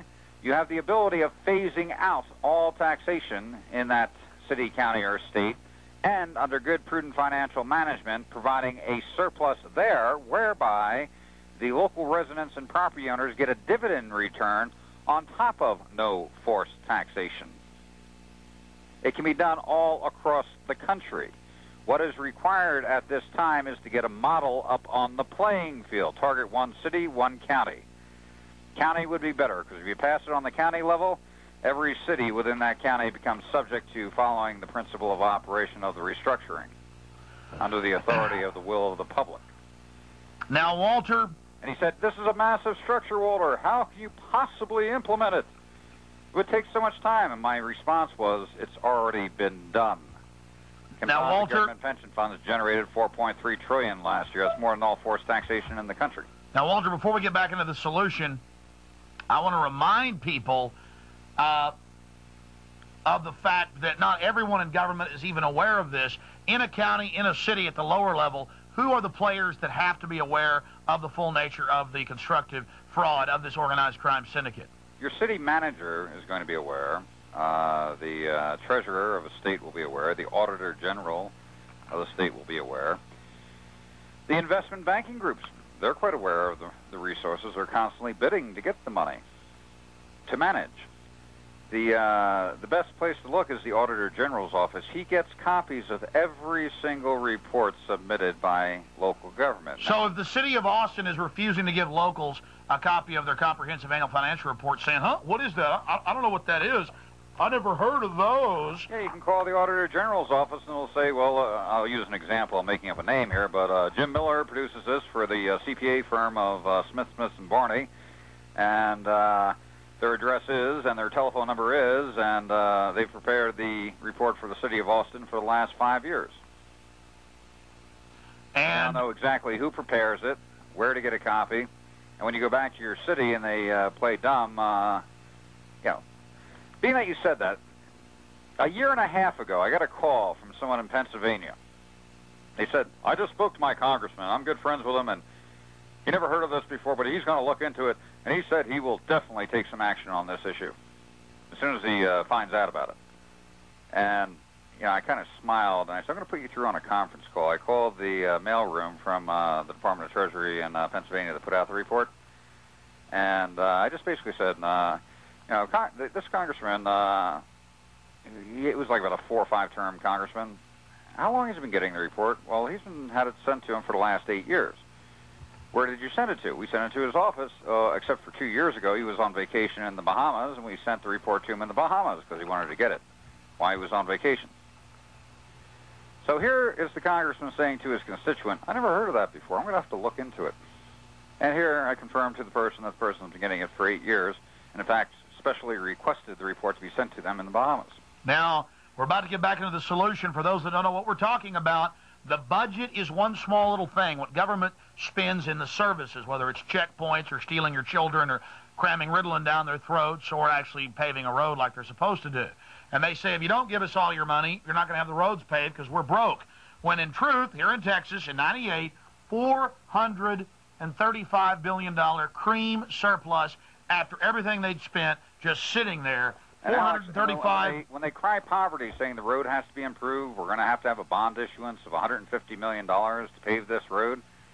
And I always thought the public was funding that $150 million. When I started looking at the revenue flow, they're using their own investment funds to fund their own bond issuances, locking the public in under more debt.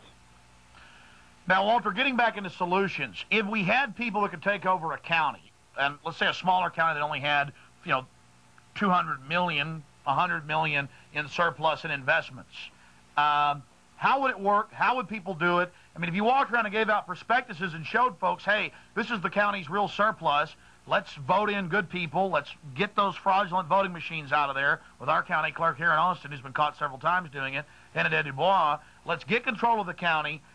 How do you, because the people need to know this is real. They're taking the money. They're taking the money for themselves. How do we get the forced taxation phased out and get dividends, checks every month sent to the people with this tens of trillions of dollars they have in surplus? Let's use a county that has $100 million in surpluses. They have approximately $300 million in venture and enterprise projects, which can be sold back into the private sector. Okay, now we're standing with $400 million. Composite government pension funds, Washington did 23% last year, Oregon 22%. We're talking on about $50, $60 billion. So let's say a nice average rate of return of 15%, conservative figure. Okay? Close to half of what they're really getting. That's $60 million a year on $400 million. Now, say, for example, the county's operating budget right now is $55 million. Okay? And you're generating $60 million. You just satisfied the entire budgetary requirements, which means you can phase out all forced taxation, and there's a $5 million surplus. That you divide among the 120,000 people that live in the county. Correct. And as the fund grows, say, for example, you're coming up with a surplus, you keep a certain amount of your surplus to let it grow. And you can actually get quite a nice little dividend check back if you have prudent financial management within that local government and perform all of the normal functions of government. Forever with conservative investments. And we're standing at a crossroad, Alex. We have a runaway freight train, and if it continues on its current course, we're standing facing 1,000 years of subserviency and subjugation. 1,000 years. Yeah, these empires are militarizing, building prisons, county cities, the feds here in Austin, the states. They just built a $93 million justice center. You can't get into it. The stairs aren't for your use. There's one elevator, lines of people, cops with submachine guns, black uniforms, combat boots, barbed wire, prisons everywhere, armored personnel carriers, cameras, microphones hanging out of the trees. They're militarizing against us. And why are they doing that? They're protecting the empire. I mean, the Roman Empire did the same. Every empire that's ever existed on this planet has done the same. They use the populace. The populace revolts or objects. Then they get more strong-handed with the populace. In fact, what they do is, if the populace objects, they will take more revenue from the populace to make the populace weak, so they cannot object. And currently, right now, I hear people screaming all over the country. They're being raped financially, losing their houses, their jobs, everything else, and being threatened with being put in jail if they don't pay the extortion tariff. Yeah, I know people in South Austin who are retired who have like maybe $30,000 in the bank they saved. They have nothing. They have one old car that barely works, and the IRS is, hey, you owe us money. Well, no, I don't. Here's we don't want your receipts. Give us $10,000 now and we'll leave you alone. Oh, we're just taking your house. They have a heart attack. Then they get it all. I mean, and it's in the name, well, we got to, pave the roads and got to have defense. Well, the course in the road right now, the other path is 1,000 years of prosperity. The true meaning of the word millennium. We're at a crossroads. We either go into total subjugation or we go into total independence. We're telling you that they didn't have any money. They were telling you that there was a small surplus, and then we had this big phony fight over who would get little bits and pieces out of it. I mean, ladies and gentlemen, they're taking over. They own most of the stock market. They almost own everything. Do a search on the net for CAFR. You'll get the government's own sites everywhere. What is essential at this point in time, Alex, is to get a model up on the playing field. Once the model is up, by example, the game is over. So get a city or county, preferably a county, to do it. Show people taxation phased out in 3 years. Show people with surpluses on top of that. Show them the fraud, that they really own everything, and that we supposedly own this country, and that everybody else will follow suit. If not, we're enslaved. You are the leaders out there. You better take action on this, ladies and gentlemen. It's up to you. Thank you for joining us, Walter Burian. And then there's the government always telling you, turn in your guns, everything's going to be fine, everything's going to be wonderful. Oh, we had to take those old retired people's home over there in the working class neighborhood. They didn't pay their taxes. Everybody's got to tighten their belt. Well, here is a former Treasury agent, Joe Bannister. In the last 2 years, Mr. Bannister has gone public on national television, in the newspapers, you name it, about how the IRS is a collection agency for the private, run-for-profit Federal Reserve that's, well, running this whole comprehensive annual financial report scam that we've just exposed. Oh, yes, ladies and gentlemen, more and more Americans are fighting this and coming out against the developments. It's time for you to join the team. Many hands make light work. The IRS is a criminal organization. The 16th Amendment was never ratified to give you the income tax. You pay your taxes to the private banks. It's called the New World Order. And now they want to THX 1138 you.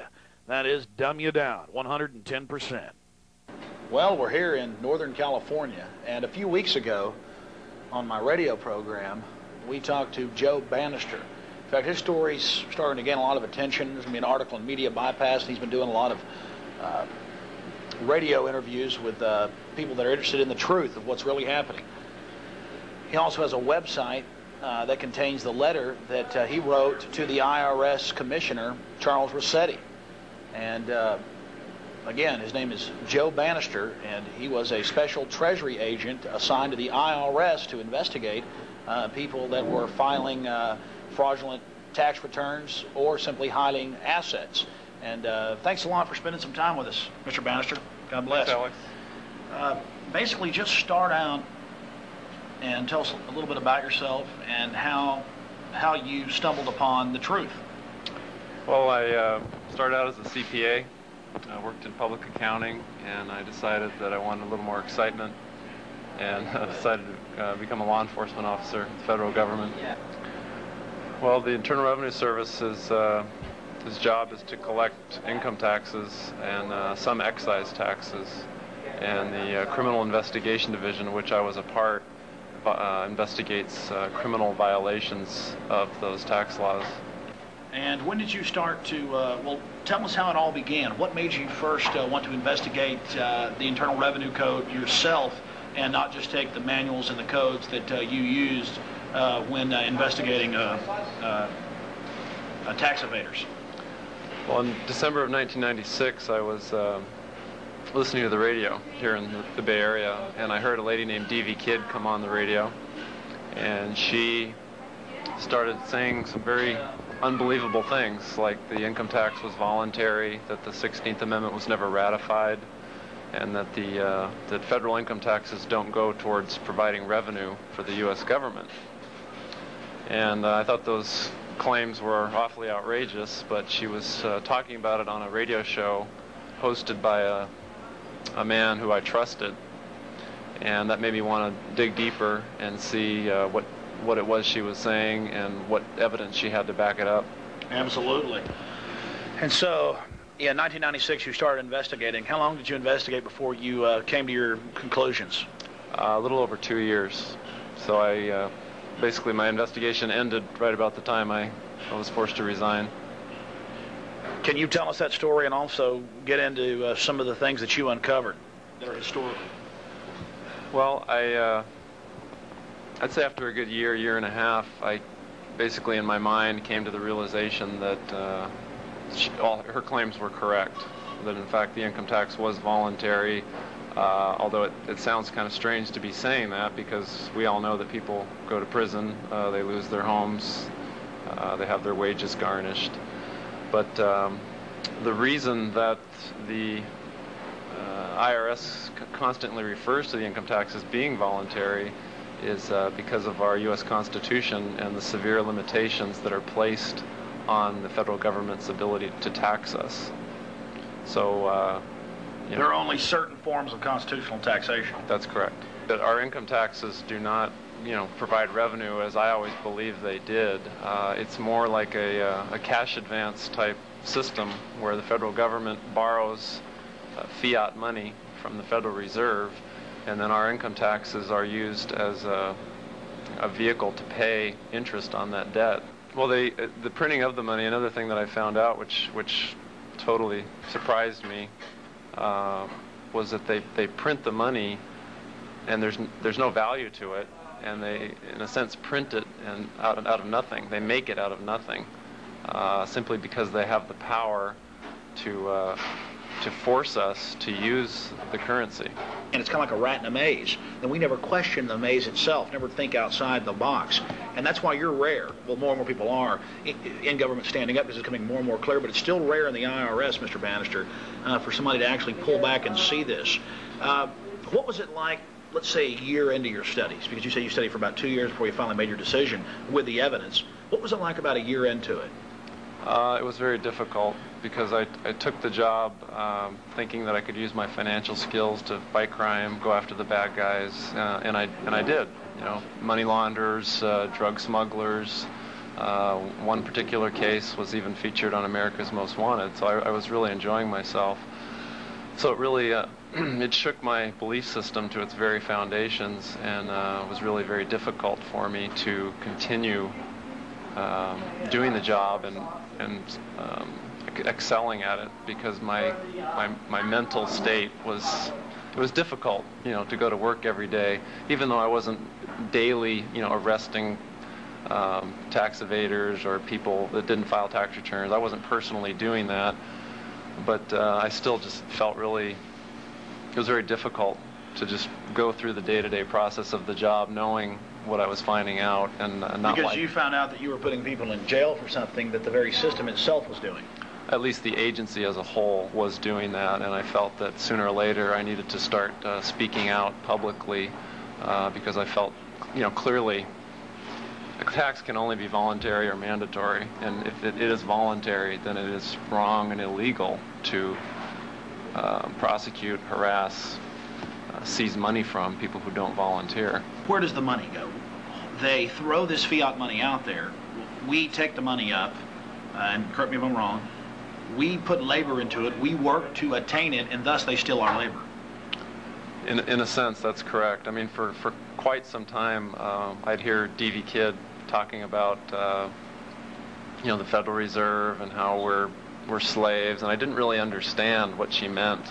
But when you really spend a little time and educate yourself on the way the process works, it's really very simple economics, and I don't have an economics degree or anything like that, but you can eventually see that when the source of the money supply is a bank and the destination of the money supply is a bank, and the controller of the money supply is a bank, and the interest rates, that's total, complete monopoly. It's a money trust. You basically have you can't get out of the slavery. You can't get out of the constantly increasing supply of money, which is another thing I noticed and never really thought about, is that although they constantly will tell you that we're trying to keep inflation under control, we're trying to minimize it, minimize the effects of it, if you look at it over a period of decades, it's always going up. It never goes down or disappears. It's basically on an upward tilt forever and ever and ever. The economics of it, eventually, it ends up destroying the economy and the people in it. You have to ask yourself, why would this global system want to do that? It's just all about power. It's modern colonialism. Well, again, it's economic slavery, and it's something that it took me till the age of 35 to go out and do my own personal investigation to understand how it works. I never learned it at the university, didn't learn it on the CPA exam, didn't learn it in the Big 8 accounting firm, and certainly didn't learn it at the IRS. That's right. You went to one of the biggest and best accounting schools. Well, I worked 3 years at KPMG Pete Marwick, but I never was taught. I had to go out and learn it on my own, and luckily D.V. Kidd was on a radio station that I gave some credibility to. If I had heard her just on a street corner or at a meeting somewhere, I probably would have just kept on walking. I mean, just basically, is there anything you want to say to the people in Austin, Texas, in Central Texas, people that tape this show and send it out to friends and family as well?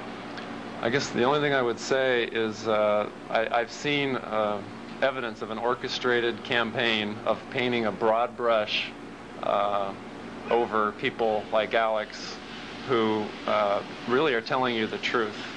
And I was one of those people that thought these were all kooky ideas, but I've come to realize that they are very true and very serious. And I'm very afraid for my own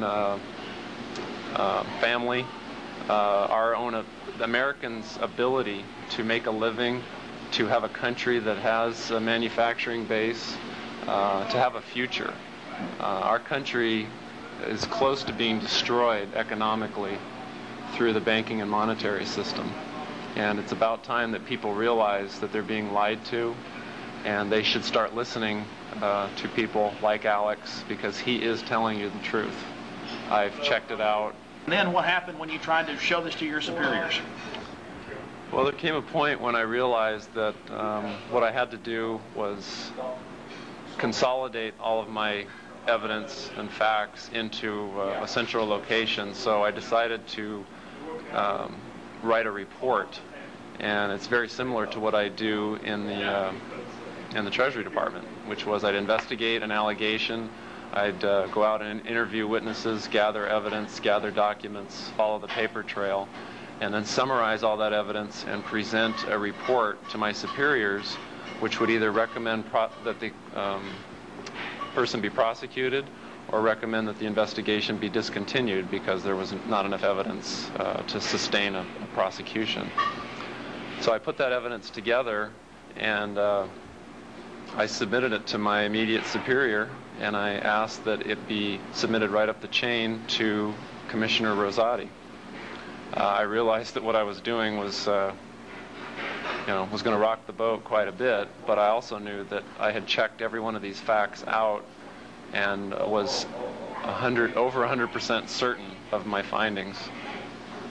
On February 8th of 1999 is actually the day that I submitted my report, and I asked that the commissioner or his designee commit in writing within 30 days to review my report. And I was only asking for a commitment. I didn't say I want all the answers in 30 days. Just commit to me. You'll look at it. I'm a federal law enforcement officer. I'm sworn to support and defend the Constitution, and I really see some serious constitutional problems with the federal income tax. So that was February 8th. February 11th, it went to my boss's boss. And from February 11th to February 17th, it went all the way to 1111 Constitution Avenue in Washington, D.C. And that's Rosati's office. That's where Rosati, his office is, as well as the Assistant Commissioner for Criminal Investigation. And I was told that my report not only went to Constitution Avenue, but at a minimum, the Assistant Commissioner for Criminal Investigation was aware of my report and the basics for what I was presenting. Believe me, your report went right to Alan Greenspan. Or a word of it, a briefing did. Well, it turns out that on the, let's see. Well, see, that's the one thing they guard is at the upper levels is the great evil. And the one thing they cannot deal with, that they cannot stop, is credible people from within their system coming out against them. And now you're doing magazine interviews and radio interviews, and you've got the evidence, you've got your website up. Listen, what would you say, before we finish the story, what would you say to the other IRS agents and the other law enforcement out there about this? I mean, you've taken a real risk here in what you've done. I'm taking an incredible risk, but I believe that the risk of doing nothing is even worse. What federal law enforcement officers need to realize, as well as every state and local officer, is that the laws that the IRS agents are enforcing, they shouldn't be enforcing. And I don't believe that they should be cooperated with. If somebody is being prosecuted for failing to file a tax return, and they have done the research and found that there is no requirement to file a tax return, then I feel it's morally and legally wrong, for that person to be pursued, investigated, and prosecuted. You're saying it's color of law is what's being used. The whole thing's run out of ignorance. People just don't know. They really think, look at those kooks, those weirdos, those liars, until you investigate.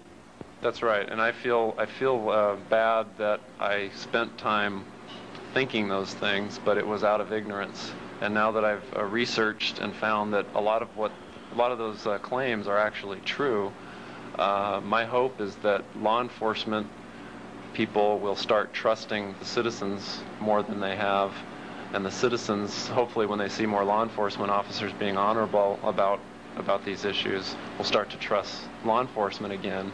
And we can get back to a country where there's a lot of trust between the government and the governed, because it's only with the consent of the government exists. I'm trying to hope that you guys can tune out from the sports and the bedlam and the diversions for just 5 minutes and realize what we're trying to tell you here.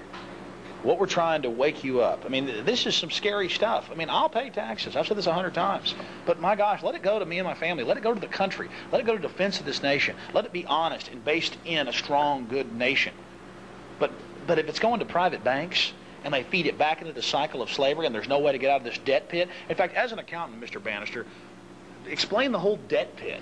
I mean, explain how there's no way to dig yourself out of this fiat system. I mean, you've basically said it right there. It is a pit, and you never get out. You pay interest. You pay the sweat of your brow barely pays the interest on the debt. It never goes away. It's like indentured servitude.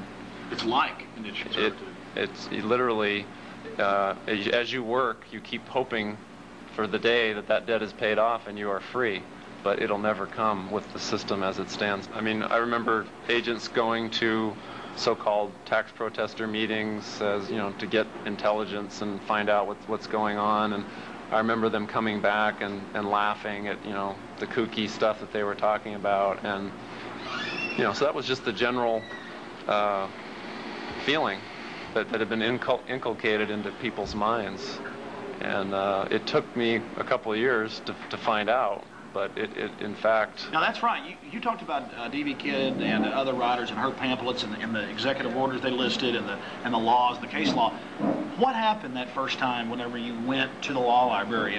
Because you told that story on the radio, I thought it was interesting. That I expected to find that it was all baloney, that they referred to court cases that didn't exist, or they took court cases out of context. And I found that every court case that she referred to, or any of the people that she had in her book list referred to, were correct, and they were right in the law library. And what type, I mean, how did that make you feel? I guess you wanted to dig deeper. Yeah, because I had been taught, or at least led to believe, that I would immediately find the error of the evidence, that it wouldn't be there. That, so they actually told you these guys are nothing but liars, you can't trust them. Yeah, why bother looking? There's no sense in even looking into it, because it's a bunch of useless, out of context arguments that have been strung together, and they don't make any sense. Mr. Bannister, have you got any calls since you've gone public and been doing all these radio and magazine interviews? Have you got any calls back from the IRS? No, but I do have a lot of support within the IRS. There's, like I said, there's a lot of good people in there, and they are supportive of me. Of course, there's some that don't understand, but I haven't read any of the evidence either. So you're a good example. Again, I mean, if you realize what you've done here, it's so good. If we can convince the people in the mechanisms of enforcement that they're enforcing something that's criminal, we can try to get back to that constitutional form of taxation and have a strong country. Well, I don't know if you're probably familiar with a gentleman named Jack McLam. Yes, Police Against the New World Order. I understand that he's not well liked by government officials, and I've met him a number of times, and I find him to be a very gentle man, and somebody that just wants the Constitution to be followed. He's not a criminal. He's a highly decorated Vietnam veteran, the most highly decorated police officer in Phoenix, Arizona history, and he was at the top. I mean, they loved him in the community. They were talking about him going for chief, all the rest of this stuff, and finally he found out about drug running and things and corruption and tried to speak about it, and he got fired. And the thing about Jack is he's got a little saying that tyranny will come to your door in a uniform, and I can't think of a more true statement, and especially coming from me, who kicked down a lot of doors and did a lot of search warrants and searched through a lot of drawers and files and under beds, that's exactly how tyranny will come to your home, is in a uniform or with a bulletproof vest on or with a 6 Sauer 9mm as I carried. And again, it's up to you guys out there in America, the police, the SWAT team commanders. You got to ask yourselves, is it the crack dealer on the corner, or is it the white-collar criminal that you're worried about, the guy that's selling old ladies junk bonds? Or is it just the family that can't put the kids through school because of the federal income tax that goes right to the Federal Reserve? Again, that's true. Private, run for profit. You know, We've aired the actual training videos the IRS has, or pieces of it, where they admit that it goes right to the Federal Reserve. In fact, more and more, they're just admitting the truth, aren't they? They're just flagrantly out there flapping it in our faces. Well, a lot of what I found is, actually all of what I found is publicly available, and I mean, the number of times that you see the word voluntary in the IRS manuals and in their pamphlets and booklets and instructions, I found it to be incredible. So the king has no clothes. That's what I found. In fact, I think that's what we'll call this piece. The king has no clothes. Joe, anything else? And God bless you. You know, Joe worked hard today at the accounting firm he's working at, and we were in Northern California covering Operation Urban Warrior. Oh my gosh! And we called Joe up, and he met us right after work here at this little restaurant. Joe, any other points?